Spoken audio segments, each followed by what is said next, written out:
noches, bienvenidas, bienvenidos a la revisión de las noticias en CNN Prime. Obviamente que nos sigue preocupando y muchísimo, tenemos una completa cobertura a lo que está ocurriendo, a la crisis de seguridad en Ecuador, pero también a lo que ocurre en nuestro país.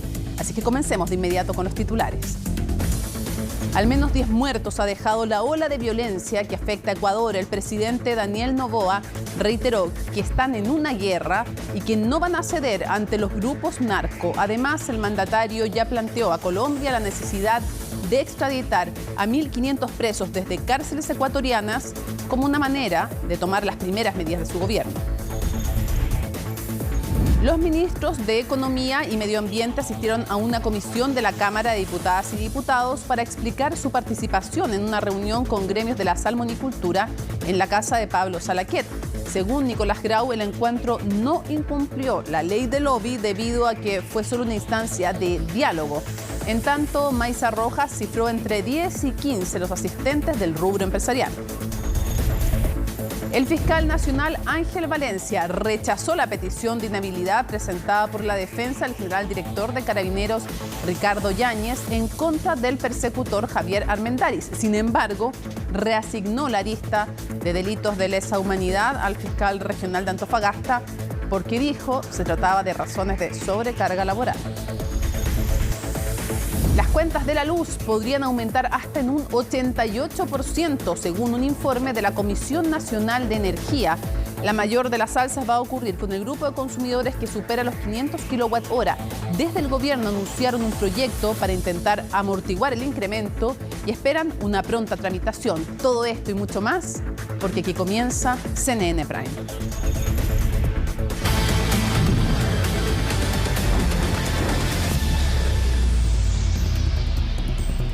El día después de la ola de inseguridad en Ecuador, en este día su presidente insistió en que el país se encuentra en un estado de guerra contra el terrorismo.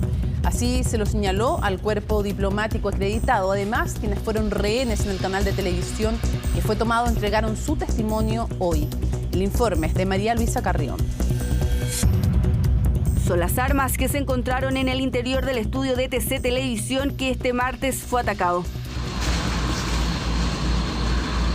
Su interior luce así. Son evidentes los destrozos en el recinto. Por 48 horas el canal no podrá funcionar porque la policía aún se encuentra levantando pruebas. Se han extremado además las medidas de seguridad. Solo escuchaba voces que gritaban, insultaban y buscaban. Y cuando iban encontrando solo decían, aquí hay uno. Parecía una película de terror. Película de terror que se convirtió en un infierno. A través de un video, los periodistas se relataron lo que vivieron. Nunca nos imaginamos que nos iba a pasar esto dentro de las instalaciones de nuestro canal y en la redacción de noticias o en el estudio. Siempre esperábamos cualquier situación, quizá en una transmisión en vivo en la calle, en una transmisión de microondas, como se la conoce. Estábamos en vivo justamente, yo estaba en vivo con Vanessa Fileya, mi compañera Vanessa y yo, dando las noticias después del noticiero, cuando a las 2 de la tarde con 10 minutos o algo así, escuchamos que había pensábamos que era una pelea que había afuera en el estudio, en los pasillos, pero no fue así. Por interno nos dice el productor y el director de cámara, por favor, tomen cuidado que se nos están metiendo, nos están robando, nos están asaltando, y se escuchaba la voz. Y allí comenzó la pesadilla. La policía detuvo a 18 personas que mostró en televisión. Algunos de ellos son menores de edad que tendrán que enfrentar a la justicia con el Código de la Niñez y Adolescencia de Ecuador. Los otros son acusados de delito de terrorismo y arriesgan hasta 13 años de cárcel. Ellos fueron los ejecutores. Ahí tenemos varias líneas que determinar. Primero la logística, cómo obtuvieron el armamento, cómo obtuvieron los explosivos. La tercera sería cuáles serían los actores intelectuales y poder determinar toda la estructura que actuó y qué es lo que buscaban. Mientras los organismos trabajan, la noticia impactó al mundo y paralizó a Ecuador, que este miércoles aún no salía del asombro. Los exteriores de TC Televisión, así luce esta mañana, luego de lo que vimos, lo que el país pudo presenciar. Son de esas cosas que pareciera que nunca pasarán, pero este martes sucedió. Y sucedió a tal punto que a través de un decreto el presidente reconoció la existencia de un conflicto armado interno. Palabras que volvió a repetir tras una reunión con el cuerpo diplomático acreditado en el país. Estamos viviendo en un estado prácticamente de guerra en contra del terrorismo. no son estos grupos de delincuencia organizados, son terroristas, el cual se financian, algunos de ellos con narcotráfico, algunos otros con tráfico de personas, órganos, así mismo como armas. En tanto, las ciudades lucen así. En Quito y en Guayaquil el comercio prefirió cerrar. Se optó por el teletrabajo y solo salían los que estaban obligados a hacerlo. No solo que está asustada, está aterrorizada la gente. Y no es para menos, y con toda la razón. Pues sí, se siente un claro nerviosismo en el ambiente y la gente mismo se aleja. Casi no hay gente en la calle ni en el metro, está totalmente vacío la ciudad ahorita, no hay nadie. Se nota horrible, está muy solitaria la calle, todo eso, los locales están todos cerrados, está muy ambiente muy frío, así, como que hay un COVID nuevo. Un COVID nuevo que paralizó la ciudad y trajo reacciones desde todo el globo. En Estados Unidos, el portavoz de la Casa Blanca no solo condenó los ataques en Ecuador, también aseguró que el gobierno está dispuesto a ayudar.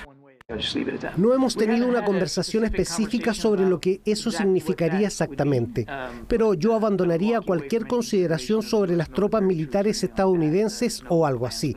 Pero ciertamente estamos dispuestos a hablar con el gobierno de Ecuador sobre lo que podrían necesitar. Tal vez podría ser alguna ayuda para la investigación, ese tipo de cosas. Porque las especulaciones son muchas. Quienes lo vivieron en carne propia tienen algunas teorías y así lo han hecho saber en sus intervenciones en la televisión ecuatoriana. Querían entrar básicamente a TC Televisión, donde nosotros estábamos en vivo en un programa de noticias. En todo caso, parece que esto ha sido ya planificado, han estado estudiando la zona y todos los pormenores, porque parece que tenían todo ya listo para hacer lo que quisieron hacer. Hoy es el momento de cumplir con el sagrado juramento que de muy jóvenes lo hicimos frente a nuestro tricolor sagrado. Momentos complejos en Ecuador, que ya se declaró en estado de guerra contra el narcotráfico, que mantiene como rehenes a más de 130 guardias penitenciarios y otros miembros del personal. El objetivo, dicen las autoridades, es neutralizar a 22 grupos que se calificaron como terroristas. Estamos con Jacinta Molina para actualizar la información desde Ecuador. Buenas noches, Jacinta. ¿Cómo estás, Mónica? Buenas noches. Claro, el día después, tras esta ola de violencia que se vivió el día de ayer y que llevó a esta determinación del gobierno de decretar este conflicto armado a nivel interno, nacional, decía el presidente Daniel Noboa también durante esta jornada, que incluso hablaba en esa reunión con diplomáticos extranjeros y lo repetía también en conversaciones con una radio local de un estado de guerra de su país contra el terrorismo. ¿Por qué? Porque recordemos que lo que hace este decreto que se publica el día de ayer, donde se habla ya de este conflicto armado a nivel interno, identifica a una veintena de bandas como organizaciones terroristas y esto entrega más potestad a las Fuerzas Armadas para poder combatirlas. Parte de lo que implica más bien esta medida, el despliegue inmediato de las Fuerzas Armadas. Ya se ha visto esto contra el crimen organizado y tienen facultad, Mónica, para, por ejemplo, utilizar armamento y hasta munición letal en ese combate. Y como lo decía la nota de María Luisa, con una jornada más calma, incluso calles vacías, comercio cerrado. Fue el caso de Guayaquil, la ciudad más poblada y que por estos días lamentablemente también se ha convertido en una de las más peligrosas de esa nación por los hechos de violencia, por lo que se genera también el día de ayer, y es ahí donde también se veía casi nada de actividad en las calles, y esto tiene muchísimo que ver también con la determinación del gobierno de suspender las clases presenciales en la enseñanza primaria, secundaria. También el Ministerio del Trabajo el día de ayer lo que hizo fue aconsejar a los diversos empleadores a que llevaran a una modalidad telemática también las actividades de los trabajadores durante el resto de esta semana ante este estado de conmoción en el cual sigue la nación sudamericana Panamericana y con los primeros anuncios también que escuchábamos en voz del presidente ecuatoriano luego de esta situación. Además de esas declaraciones donde hablaba de un estado ya de guerra contra el terrorismo, también hacía una advertencia Daniel Noboa a jueces y fiscales. Decía él que ayuden a terroristas también se les va a considerar como parte o integrantes de estas redes de terrorismo, porque lo que hacía ahí el mandatario ecuatoriano era criticar algunas decisiones del Poder Judicial recientemente, sobre todo que habían permitido en meses anteriores la libertad de algunos criminales, entre ellos el Fito, que recordemos es quien se fugó durante el fin de semana y por el cual hay todavía todo un operativo de búsqueda, y es uno de los hitos que empieza a desencadenar estos hechos de violencia que vimos durante esta semana.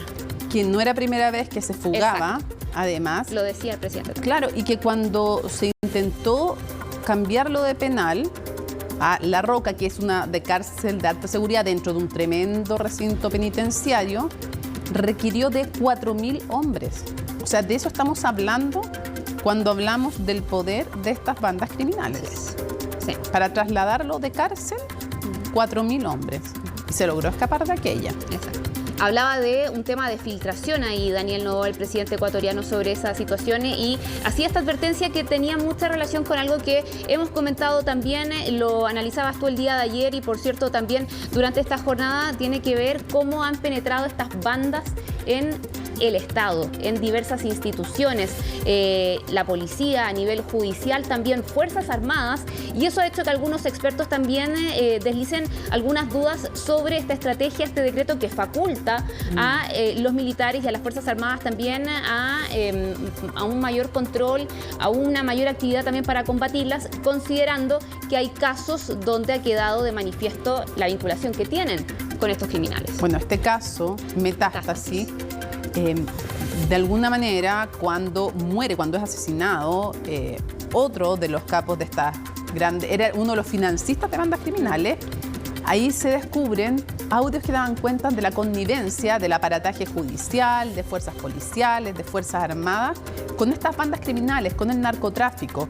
Y es súper complicado porque es una investigación muy importante que lleva adelante la fiscal general, y la fiscal general ha recibido cuestionamientos desde el correísmo, la han intentado destituir. Ella además fue responsable de la acusación en contra del expresidente Correa. Obviamente que él tiene una pésima opinión, y quienes lo siguen, sus partidarios, respecto de esa acusación, de esa sentencia. Pero en lo concreto no hay tampoco desde izquierda a derecha una transversalidad respecto de esa investigación, porque parte del sistema político cuestiona a la fiscal general, mientras otros dicen que es un ejemplo de funcionaria pública que está arriesgando su vida. Pero no están todos detrás de una investigación que va revelando además y va tocando distintos sectores, cuando va revelando los vínculos entre los políticos, entre las fuerzas judiciales, fuerzas armadas, fuerzas policiales y estas bandas criminales. Exacto. Y por eso también esa advertencia que lanzaba Daniel Noboa, el presidente ecuatoriano, durante esta jornada, y también estos comentarios de algunos expertos hacia esta estrategia que ha anunciado en las últimas horas luego de lo ocurrido ayer en Ecuador. Además, otra situación, y lo mencionabas tú en los titulares, tiene que ver con este comentario que hace, porque le preguntan en una entrevista radial por la ayuda internacional que se ha ofrecido. Por ejemplo, Perú, lo mencionábamos el día de ayer, estas declaraciones también Argentina, en voz de Patricia Bullrich hoy día, estas declaraciones de la Casa Blanca en Estados Unidos, y también la ayuda de Colombia. Y ahí es donde dicen, bueno, sí, y en el caso de Colombia lo que nosotros les dijimos es que les podemos entregar, devolver los 1.500 presos colombianos que están en nuestras cárceles. Incluso habla él de llevarlos inmediatamente. Y responden hoy, el ministro de Justicia, le preguntan al ministro de Justicia colombiano sobre esta situación, y dice que si esa entrega se hace ahora ya, les pondrían en un aprieto, no tienen las condiciones para recibirlos. Otro de los temas que se ha abierto justamente es el tema de las cárceles y el control carcelario que hacen las bandas criminales y los grupos de narcotráfico, y que no es algo solo de Ecuador. Lo hemos visto en Brasil con el primer comando de la capital, que es la organización delictiva más grande que tiene Brasil. que después se termina también aliando con el Comando Vermelo o compitiendo en otras zonas. Lo hemos visto en Venezuela, el Tren de Aragua. Exactamente. Lo hemos visto en Honduras, lo vimos en El Salvador. Entonces, este tema de cómo desde las cárceles van tomando control y en algunos de ellos se les entrega incluso el control a los propios grupos delictivos. Lo vemos también aquí en Ecuador y es muy complicado porque siguen desde adentro operando, evidentemente, y van expandiendo su poder desde las cárceles a otros territorios. Y la verdad es que es algo que ha pasado en nuestro continente y por lo tanto sí es especialmente importante mirar qué es lo que se hace aquí. Absolutamente. Qué se hace con las cárceles, qué se hace... O sea, cuando trataron, por ejemplo, de... Uno de los motines se dio cuando trataron de quitarle los enchufes para que no cargaran celulares. O sea, de eso estamos hablando. Exacto. Y todo esto en una situación que, por cierto, no es reciente. Esta crisis no empieza el día de ayer. Hay datos, de hecho, que hablan cómo ha ido aumentando también la violencia, el crimen organizado en este país. Hay factores también que lamentablemente han ayudado a esa situación. Sin ir más lejos, se registraron más de 7.000 homicidios el año pasado, 2023, en Ecuador. Una cifra muy superior a los más de 4.000 que se contaban en el año 2022. Así de crítica es la situación en este país. Pero ¿qué explica todo aquello? ¿Qué factores también lo han detonado? Bueno, lo vamos a revisar en la nota que preparó Daniela González.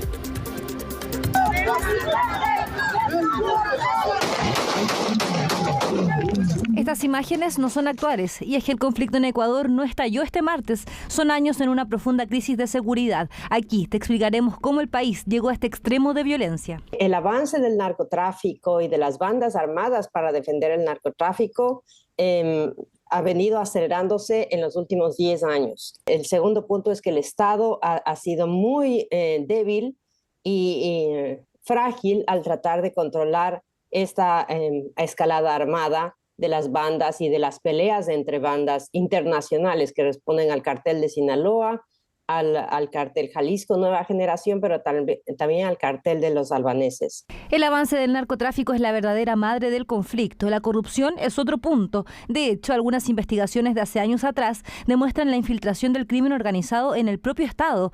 Así también los criminales llegaron a permear la justicia ecuatoriana. Nadie niega que el narcotráfico está infiltrado en la policía, en las Fuerzas Armadas y en los más altos niveles del Estado. No quiero decir que este gobierno sea un gobierno de narcotraficantes, pero el narcotráfico tiene sus tentáculos ya colados yo diría que en casi todas las esferas del Estado ecuatoriano. Hace solo unos días el gobierno del presidente Daniel Noboa presentó una propuesta de consulta ciudadana que incluía la posible extradición de criminales. Esto fue la gota que rebalsó el vaso. Delincuentes escaparon de la cárcel y después de eso vendrían horas de absoluta violencia.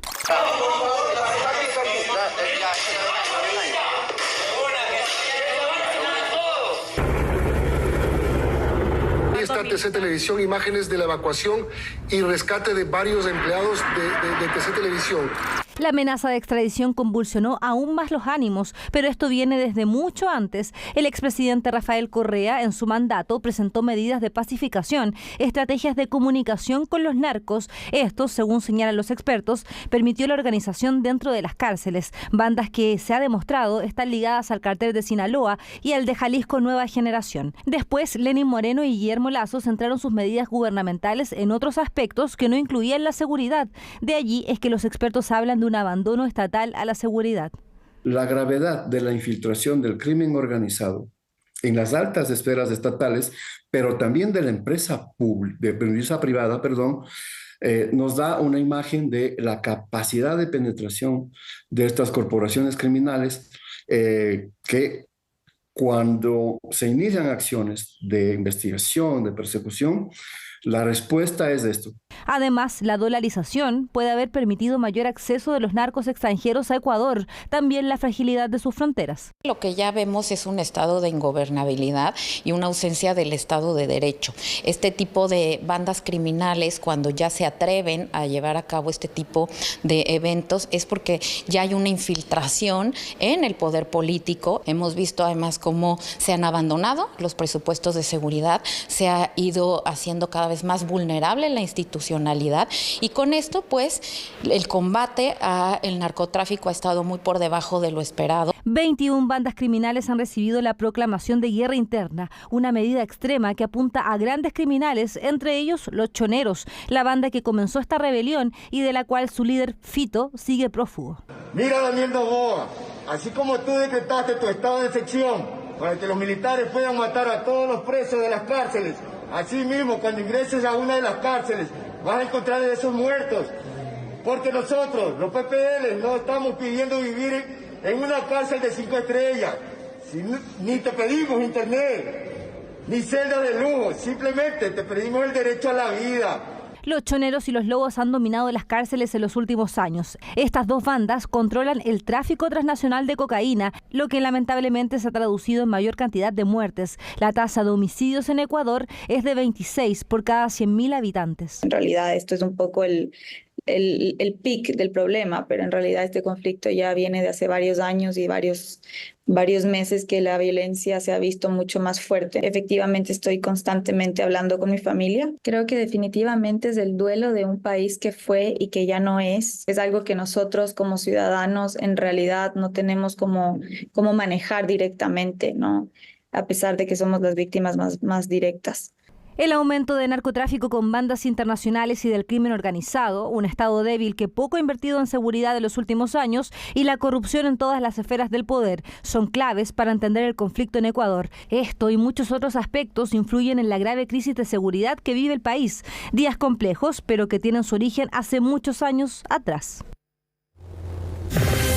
Una crisis que se arrastra desde hace años, desde gobiernos también atrás y que ahora nuevamente tiene presente este desafío para las autoridades actuales y luego de las escenas que revisábamos el día de ayer y que dejan más de 70 personas detenidas en todo el país porque, claro, se registran también hechos de violencia en gran parte del territorio ecuatoriano. Además, en Guayaquil, que es donde ocurre esta toma a un canal de televisión, ahí se detienen a 18 personas en total, 13 al interior de la estación televisiva, pero hay otras también que se detuvieron en las afueras y que fueron identificadas por la policía. Se esperaba que el día de hoy se llevara a cabo una audiencia también de formalización contra esas personas. Además, en esa misma zona, Guayaquil, que es la ciudad más poblada de este país, bueno, ahí las autoridades también confirmaron lamentablemente la muerte de al menos 11 personas en estos hechos de violencia y que nuevamente dan cuenta de esta crisis que ha marcado los últimos años a Ecuador. Una crisis que preocupa al mundo y que preocupa también evidentemente al continente. De hecho, Perú tomó medidas restrictivas.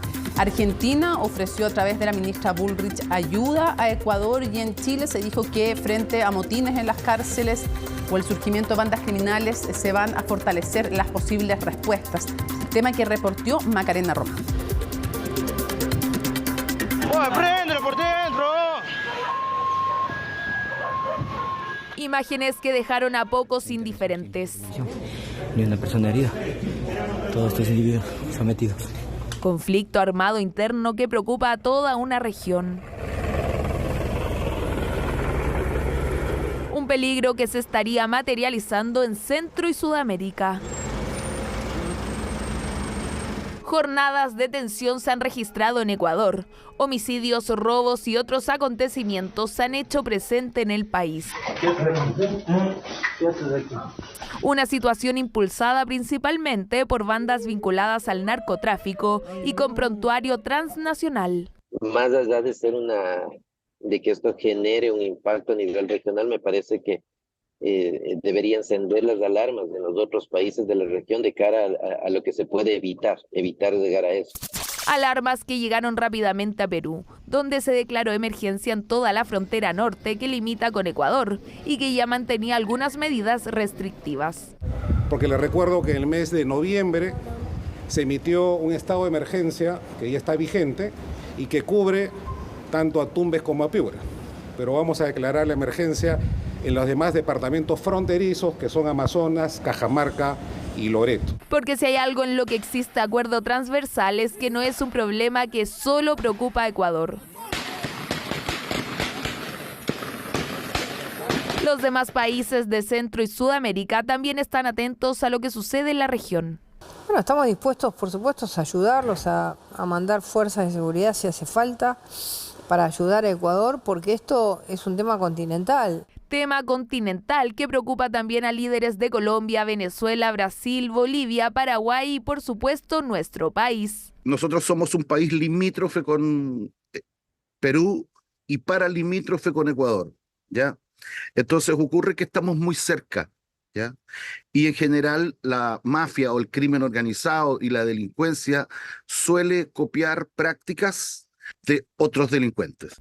Y eso considerando que en Chile ya se ha detectado la presencia de algunas bandas internacionales. El Tren de Aragua, los gallegos, valencianos y los pulpos son solo algunas de ellas. En Puerto Montt, en Valdivia, en Osorno, en Concepción, en Valparaíso, en Santiago, en Arica, en Iquique, en Antofagasta y se han encontrado algunas cosas en Atacama. Según expertos, hay que diferenciar dos realidades en Sudamérica, porque lo que sucede en el lado este es distinto a lo que pasa en el oeste.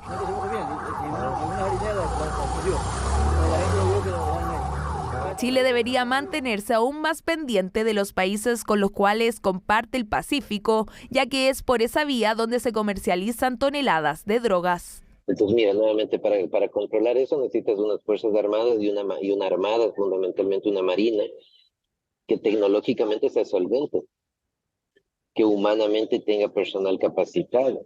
Y eso implica recursos económicos y mucho. Escenario que se está analizando en nuestro país. El subsecretario del Interior, por ejemplo, lideró una reunión en La Moneda por la situación de cárceles nacionales tras los hechos ocurridos en Ecuador. Nosotros estamos lejos de la realidad de Ecuador, pero tenemos la obligación de anticiparnos y de tomar medidas para que lo que ocurre en Ecuador nunca ocurra en nuestro país. Y en ese contexto hemos acordado durante el transcurso de este mes fortalecer un plan estratégico de respuesta frente a eventuales incidentes en recintos penitenciarios. Medidas que se aplican luego de la violencia registrada en Ecuador, donde el crimen organizado junto a la corrupción han provocado que este país sea uno de los más inseguros de Sudamérica. Solo en 2023 se registraron más de 7.600 homicidios. Y por eso hemos dicho, es una situación también que a la región mantiene alerta y tiene que haber, hay una necesidad de comunicación también interregional entre los diversos gobiernos, estados, para poder también abordar situaciones de este tipo. Una situación además que en Ecuador tiene el antecedente debido al aumento de los homicidios, de la criminalidad que tienen posicionado a ese país durante ya este año entre los 3 de la región con mayor tasa de homicidios. Y uno de los 5 más inseguros a nivel mundial. Vamos a conversar hoy día y analizar en Conexión Global Prime respecto a este tema y además de las...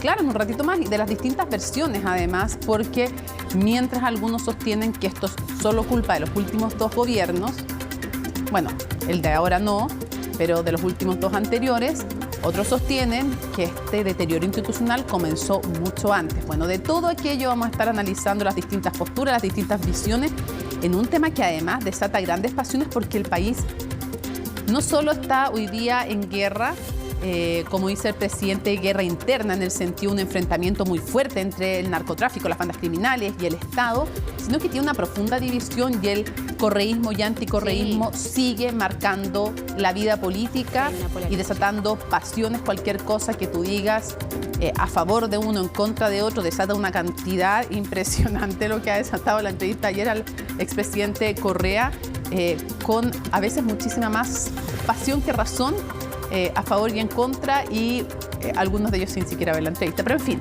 la cosa es que eso es una muestra, un botón de muestra de lo dividido que está todavía ese país y lo marcado que está entre el anticorreísmo y el correísmo. Y escuchaba un analista también que hoy día decía, si no sería ahora en pro de los ciudadanos de olvidarse un poco, dejar ese tema al lado, y si no sería posible un acuerdo realmente de fondo para hacer para hacer reformas estructurales que permitieran que este país logre fortalecer su Estado.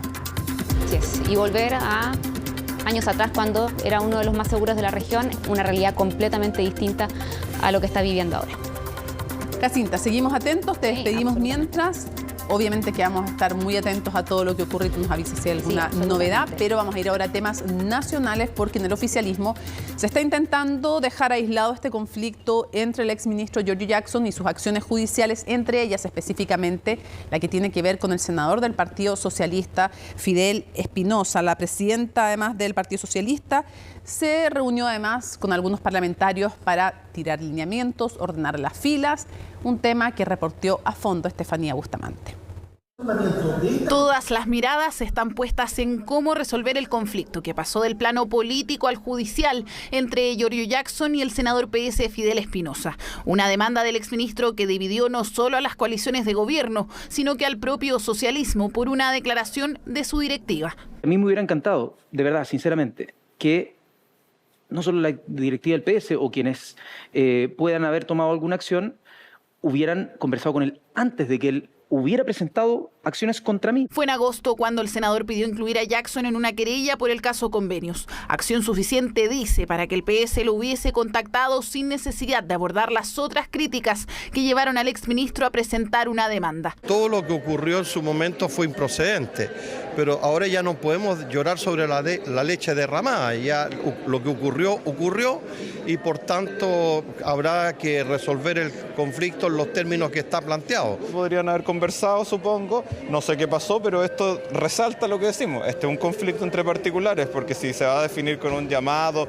una conversación privada, nosotros como bancada no tenemos absolutamente nada que decir sobre aquello. El matiz que agregó la bancada de diputados al comunicado de la directiva socialista, el cual aludía que toda conversación debió quedarse en la arena política. Mensaje que no alineó al partido, motivo por el cual su presidenta tuvo que improvisar un encuentro telemático para ordenar filas. Y ya lo hecho está, y simplemente toda la disputa que tienen estas dos personas está sometida a la decisión de un tribunal. Tribunal que de hecho podría tardar años. 7, por ejemplo, fue lo que demoró en dictar el sobreseimiento contra Espinosa en una causa donde precisamente acusó al querellante de no tener pruebas. Por eso el abogado de Jackson recalcó que están dispuestos a recibir sinceras disculpas públicas. Claramente esto se hubiese resuelto mucho tiempo antes si el senador Espinosa hubiese solicitado las disculpas del caso. Creo que unas disculpas públicas, sinceras y genuinas de que se equivocó, que en el debate público y en el debate democrático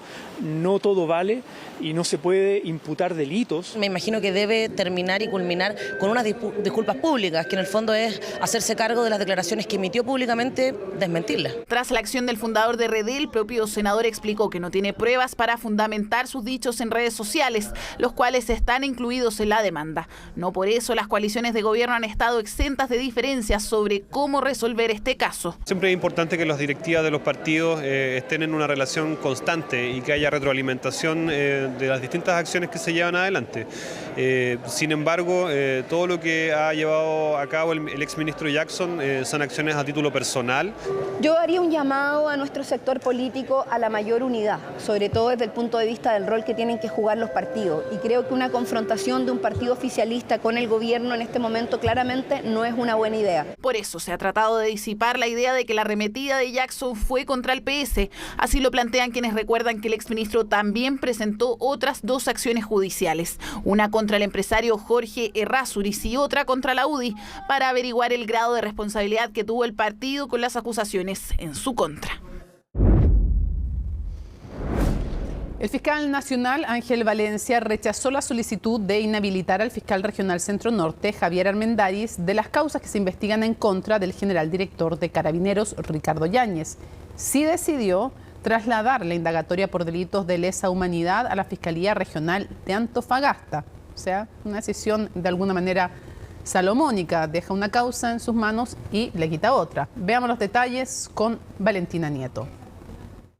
El foco de interés estaba puesto en la decisión que el fiscal nacional Ángel Valencia había dilatado desde hace unas semanas. El jefe del Ministerio Público rechazó la solicitud de inhabilidad que había presentado la defensa del general director de Carabineros en contra del persecutor Javier Armendáriz. Las alegaciones de parte de la defensa y los antecedentes que se acompañan para fundarlas no permiten encuadrar esas actuaciones dentro de una causal propiamente de inhabilidad. Por lo tanto, el fiscal regional Armendáriz sigue a cargo de las causas en las cuales él solicitó una audiencia de formalización en contra del general Yáñez.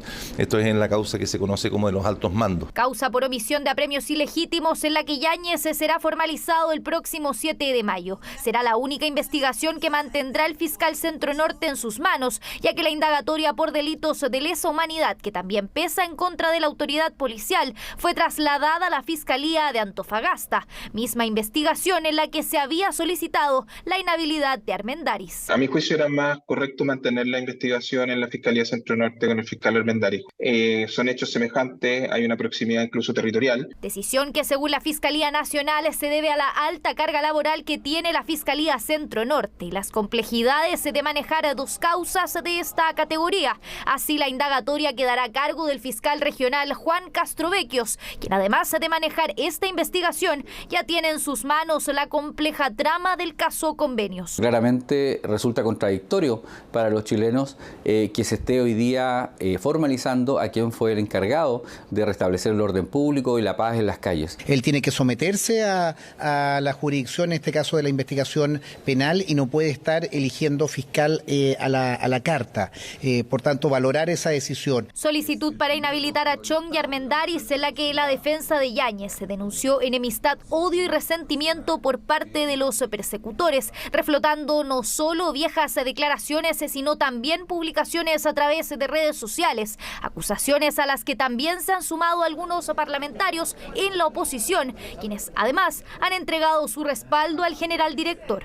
Esta era una buena oportunidad para enviar una señal potente que la autonomía e independencia de los fiscales no puede ser que sea utilizada en sus actuaciones con sesgo político. Si usted mira los posteos anteriores que tenía la fiscal Chong, sin duda se va a dar cuenta que hay una animadversión en contra de Carabineros y por lo tanto, y también cierto el general Yáñez. Probablemente el fiscal Armendáriz y la fiscal Jimena Chong son parte del patrimonio de la implementación de la reforma procesal penal. Yo creo que estar sometido al régimen de enjuiciamiento criminal debe ser una de las cosas más desagradables que exista, y creo que es un error personalizar las críticas en las funciones que realizan esas personas. La situación del general director de Carabineros ha gatillado no solo opiniones, también acciones en el Congreso. La bancada de demócratas impulsará un proyecto que busca establecer que solo el fiscal nacional pueda formalizar a altos mandos, no solo de Carabineros, también de las Fuerzas Armadas.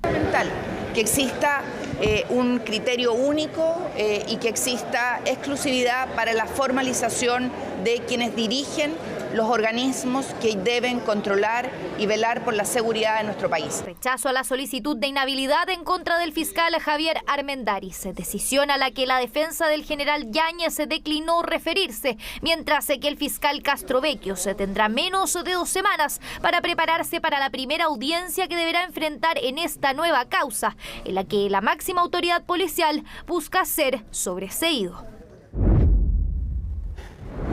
Y atención con lo siguiente, las tarifas eléctricas podrían subir entre 8 y hasta 88%, según anticipa un documento clave de la Comisión Nacional de Energía. En la siguiente nota, Natalia Muñoz nos explica quiénes podrían verse afectados y las medidas que se están impulsando para evitar este fuerte incremento, al menos atenuarlo. Bueno, en este país está subiendo todo, entonces, ¿qué más se va a esperar? No es muy apropiado en este minuto de crisis en el país, crisis económica.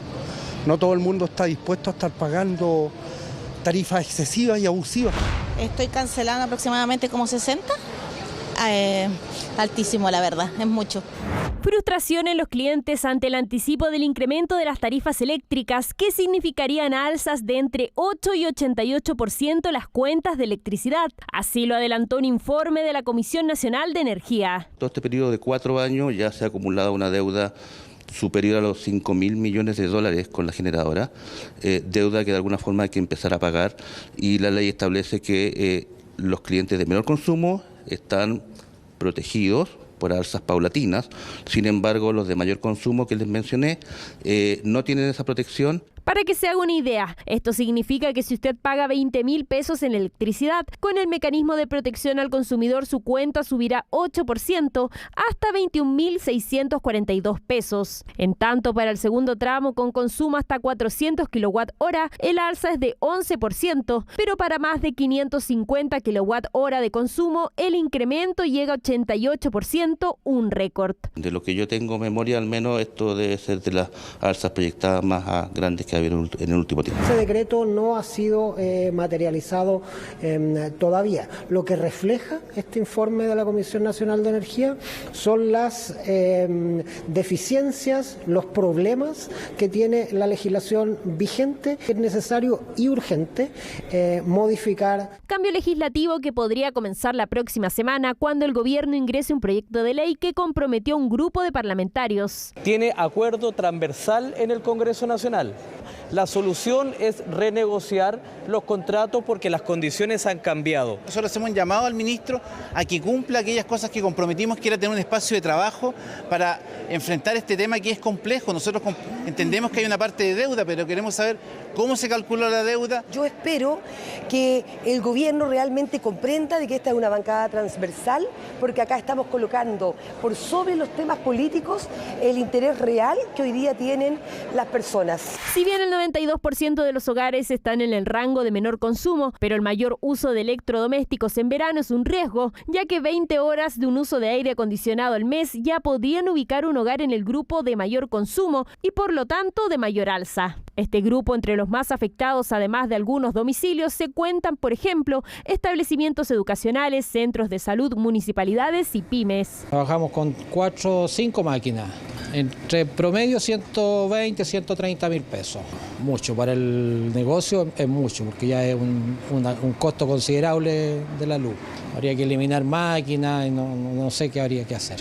Como están los tiempos, yo creo que es insostenible. Los 4 refrigeradores que Simón tiene en su almacén en Santiago Centro consumen más de 700 kWh, ubicándose entre los más afectados por esta alza, al igual que la mayoría de los pequeños comercios que esperan que no se concrete. Una noticia como esta empeora la situación de las pymes porque tienen que aumentar sus costos en cifras que no tenían estimadas y además afecta al resto de la población y a las familias más vulnerables. La Comisión Nacional de Energía dijo 48% en el informe de agosto del año pasado y hoy día el ministro habla de un 88%.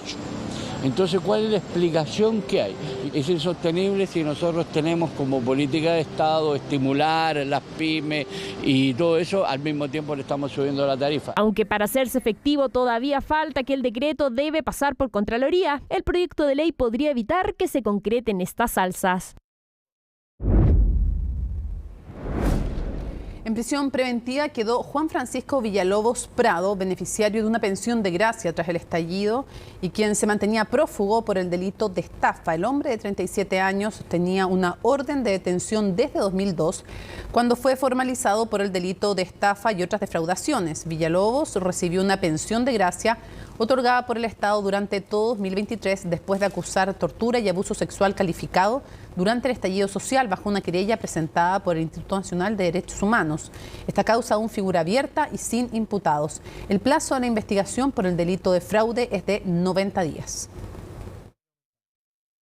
El día de hoy fue formalizado el imputado Juan Villalobos por el delito de estafa a raíz de hechos ocurridos el día 6 de marzo del año 2019, ocasión en la cual el imputado recepcionó en su cuenta bancaria la suma de 900.000 pesos que fueron sustraídos bajo engaño a la víctima.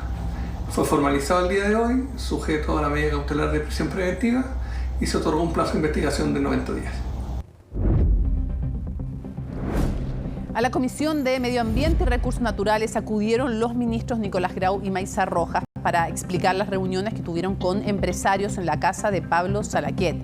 El ministro de Economía insistió en que desde su perspectiva la cita no fue registrada por ley de lobby porque las partes no manifestaron un interés específico ni trataron una ley en particular. Colomba Eichholz nos cuenta. Dado que ha generado este nivel de preocupación, lo que nosotros como decisión del Ministerio de Medio Ambiente hemos tomado es que vamos a registrar encuentros, aunque no sean lobby, cuando tengan una relevancia pública hacia el futuro.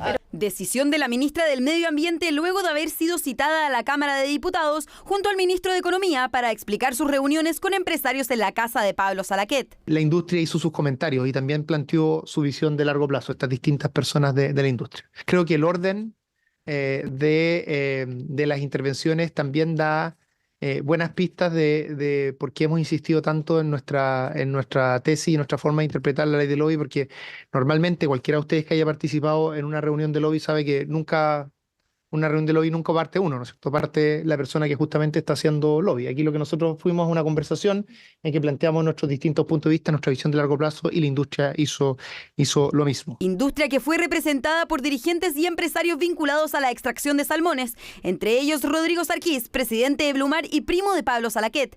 El ministro además reconoció que los empresarios plantearon su visión de cómo debe ser la industria a futuro. La casa de Salaquet, no sé, cocinará muy rico que las reuniones son ahí, ¿ya? Porque se empieza a transformar en el santuario Lo Vázquez de los políticos, en el Lollapalooza de los políticos, o sea, ahí es donde todo ocurre.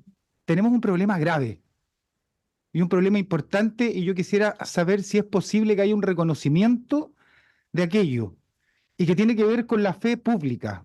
El punto es que este supuesto, no es que se nos ocurra a nosotros ahora, este supuesto fue planteado hace 10 años. El supuesto que estamos viendo acá. Y fue planteado al ministro Viragallo, que hoy día es embajador de este gobierno, embajador de nuestro país en Argentina. Señor Viragallo se le preguntó a propósito de la promulgación de esta ley, y voy a citar textual. Precisamente en entrevista con CNN Prime en 2014, el entonces presidente de Chile Transparente, Viragallo, afirmaba que en caso de no cumplir con la ley de lobby, necesariamente iban a existir sanciones públicas. Ahora, esta ley mejora la transparencia, vamos a saber con quién se reúnen nuestras autoridades, pero no es muy fácil pasar por el lado y reunirse, por ejemplo, en la casa, o pescar el teléfono, o comunicarse por otras vías y hacer el mismo lobby exactamente sin que quede un registro. Es verdad, pero va a quedar como que se cometió una falta, ¿no es cierto? Va a quedar como algo dando vuelta, y si la autoridad es pillada, digamos, en eso, la sanción pública va a ser muy grande. En la comisión de la Cámara, el ministro de Economía insistió de todas formas que a su juicio no se incumplió la ley. Ni tampoco durante la reunión se manifestó un interés específico o se conversó respecto a una ley en concreto, y por tanto, a nuestro juicio, la interpretación que hemos dado es la correcta. Es un caso de manual que debería estar sujeto a la obligación de la ley del lobby.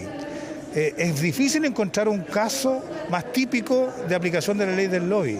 Existe una ley de lobby donde se pueden pedir reuniones, existen espacios públicos en la Cámara de Diputados, en el Senado, también por supuesto en La Moneda o en las distintas oficinas de los ministros y ministras. Por lo tanto, ese es el espacio, a mi parecer, correcto para desarrollar cualquier espacio de interlocución. Durante la jornada, además, se conoció que el expresidente de la República, Ricardo Lagos, también asistió a una reunión en la casa de Salaquet. La cita ocurrió en mayo de 2023, donde también estaba presente la entonces líder del PPD, Natalia Piergentili. En el marco del caso Democracia Viva, la Policía de Investigaciones detuvo a la concejala de Antofagasta, Paz Fuica Contreras. Es la tercera detenida por esta arista al caso Convenios y es indicada como la mano derecha del ex seremi de Vivienda, Carlos Contreras. Fuica habría sido la encargada del rastreo y elección de fundaciones para su posterior traspaso de recursos, lo cual explicaría su relación de cercanía con el ex seremi. Hay que recordar además que el Partido Revolución Democrática suspendió su militancia desde que estalló este caso de corrupción. Desde Fiscalía insistieron e indicaron que la concejala va a ser formalizada mañana en el Tribunal de Garantía de Antofagasta. El diligenciamiento de esta orden de detención fue encargado por el Ministerio Público a la Policía de Investigaciones de Chile de Antofagasta.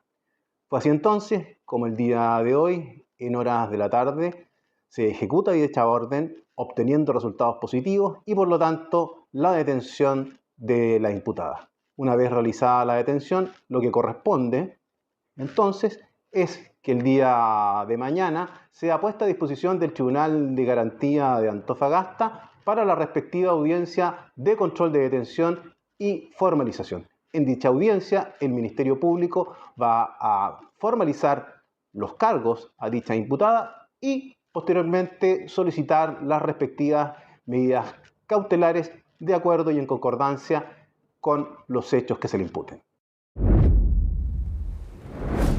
Y cambiamos de tema porque continúa la polémica por la futura presentación de Peso Pluma en el Festival de Viña, luego de que solicitaran bajar al cantante por, según argumentan, hacer apología de la narcocultura. Los argumentos y reacciones a esta petición los tiene Pablo Figueroa. ¡Peso Pluma! Él junto a Alemán y Dana Paola son los responsables de que el consumo de música mexicana haya crecido en Spotify más de un 350% en los últimos 5 años. Peso Pluma es además la punta de lanza del resurgimiento del pop azteca. Uno que tiene que ver no con las fórmulas probadas ni las melodías azulcoradas. Es el máximo exponente de los corridos tumbados, el subgénero que marida la música regional mexicana norteña con lo urbano. Compa, ¿qué le parece esa morra? El artista de mayor crecimiento exponencial en su popularidad en el mundo de 2023 es una de las máximas estrellas del cartel del Festival de Viña 2024 hasta ahora. ¿Por qué? Yo soy un muchacho que viene de abajo. Esto por la opción de que el mexicano no pueda llegar a presentarse, debido a la idea de un grupo del mundo político que cree que un evento público no puede dar espacio a un cantante que promueve para ellos la narcocultura. No podemos tener en el principal escenario de Chile y en el principal escenario de Latinoamérica a una persona que promueve una apología al narcotráfico y a la violencia. Son canciones como esta. Cuido la plaza del señor Guzmán y al pelle traigo de anillo de seguridad.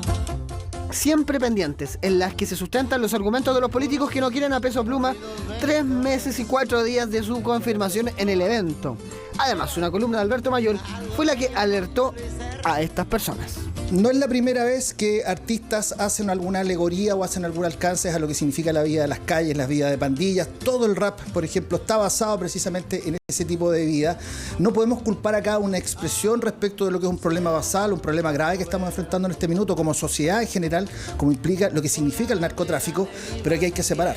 Y la verdad que esa separación me parece que hay mucha prepotencia de parte de quienes en este minuto, desde el mundo político hasta intelectuales, están planteando qué es lo que puede ver y qué es lo que no puede ver la gente. Si ese es un tema que es importante que hay que pensar en el fondo de esto, porque si prohibimos esto, ¿qué viene después?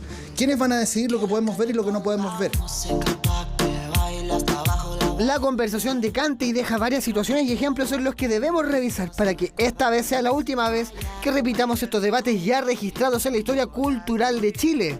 Además de ser un tema moral, una decisión moral, también de alguna forma te puede ir encerrando, encapsulando al Festival de Viña en un festival del pasado y no del presente o del futuro. Y eso también es un riesgo porque finalmente te puede dejar auspiciadores importantes fuera, y auspiciadores importantes me refiero a auspiciadores de marcas juveniles de otros segmentos no de 40 años para arriba. Entonces también ahí corre un riesgo no solamente moral, sino también un riesgo comercial. Uno cree que Chile nunca termina de aprender en estas cosas y se vuelven a repetir. Y bueno, si bien comienzo de los 90 fue con Iron Maiden por la religión, porque era entre comillas un grupo satánico, ahora supuestamente, bueno, Peso Pluma lleva rato motivando a la gente con sus canciones y claro, siempre se ha dicho que tiene problemas con el narcotráfico, canciones son descargadas por el narcotráfico y que es la temática que ha utilizado principalmente. Esto inmediatamente genera que la gente que no lo conoce va a querer verlo. La gente que tenía dudas de asistir va a comprar el boleto. Esto se va a agotar en cosas de minutos.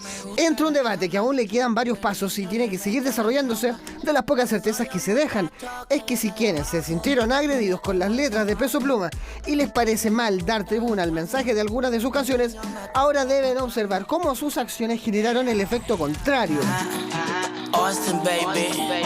Porque, sin dudas, Peso Pluma ya sin subir a la Quinta Vergara y faltando 6 semanas para ello, es el tema principal de un festival de música que, como en los tiempos añejos, genera polémicas en las que ya se concluyó. El camino no es censurar, sino educar. Sentimiento, elegancia y más maldad. La primera misión privada de la historia que buscaba tocar el suelo lunar no logrará conseguir su objetivo. Esto tras la falla reportada por Peregrino 1 de la NASA. ¿Qué ocurrió?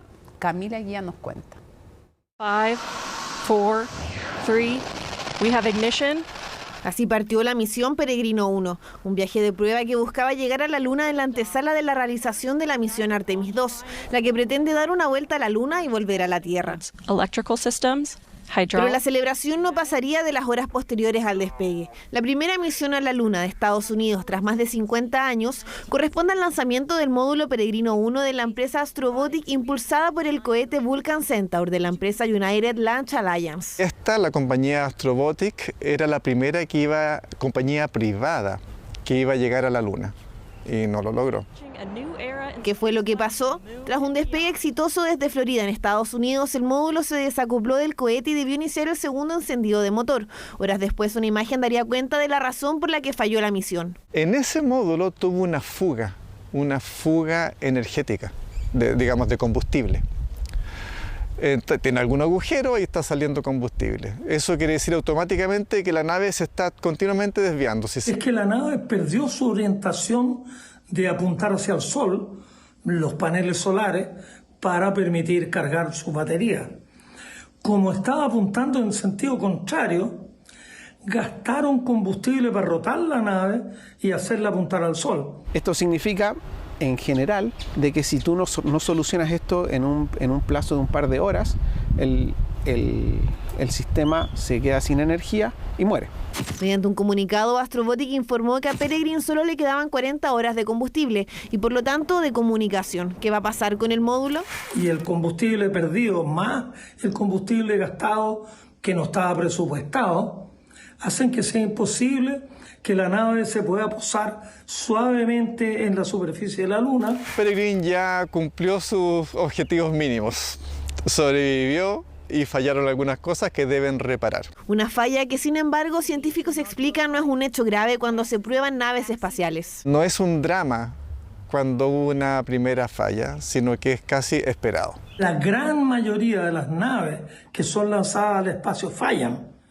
Y a partir de esa falla, las compañías van aprendiendo. Al ser Peregrino 1 una misión de una empresa privada que le costó $108 millones a la NASA y era parte de la iniciativa de servicios de carga útil lunar comercial de la institución, esta llevaba como cargamento cenizas de la fallecida actriz de Star Trek, Nichelle Nichols, y más de 185.000 mensajes de niños de todo el mundo. El alunizaje de Peregrino 1 era parte del desarrollo de la misión Artemis 2, que estaba planificada para noviembre de este año y por lo que la falla podría aplazar esta fecha. Esto definitivamente le va a agregar por lo menos 6 meses y probablemente un año antes de que intenten el siguiente despegue. Cumplidas las 40 horas que le quedaban de combustible, la empresa Astrobotic determinó que iba a aprovechar de recolectar la mayor cantidad de datos posibles para el desarrollo del siguiente intento por llegar a la Luna.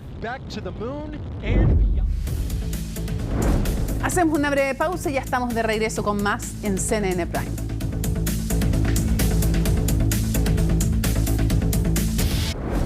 Información de último momento, importante y relevante porque eran nombramientos pendientes y el Senado aprobó la propuesta de los comités parlamentarios y designan entonces a Catalina Lagos y a Héctor Meri como ministros del Tribunal Constitucional que estaban estos puestos entonces vacantes, son parte de los varios puestos que falta por nombrar también, por ejemplo, en la Corte Suprema. Ahora, la verdad es que es relevante respecto de lo que se hace habitualmente, son de sensibilidades jurídicas diferentes. La vimos a ella también en el proceso constitucional anterior, también ser parte de ese proceso. Bueno, importante también, la saludan desde la Universidad Alberto Hurtado, dicen que es un orgullo para ellos, de donde es académica, abogada académica de Derecho, la Universidad Alberto Hurtado y experta en Derecho Público, además, en su nombramiento en el Tribunal Constitucional, entonces, obvio, desde su casa de estudios. La saludan entonces. Y Héctor Meri también, dos juristas bien respetados. Vamos a ver también las reacciones frente a aquello, pero recordar que acaba de pasar el Tribunal Constitucional por una polémica a raíz del incremento en sus remuneraciones propuesto en el marco de la ley de presupuesto. Un Tribunal Constitucional entonces que sigue vigente, que iba a sufrir modificaciones en la segunda propuesta, muchas más en la primera, del primer proceso de la convención, pero finalmente entonces sigue siendo y teniendo los poderes respectivos en nuestro país y en la institucionalidad vigente. Mañana vamos a estar profundizando más en los perfiles de cada uno de estos abogados. Nos vamos, viene Democracia con Carolina Urrejola y luego nos reencontramos a las 11 en Conexión Global Prime con un especial sobre la crisis de seguridad en Ecuador. Miércoles 10 de enero, así estuvo nuestro país y el mundo. Somos CNN Chile. Buenas noches.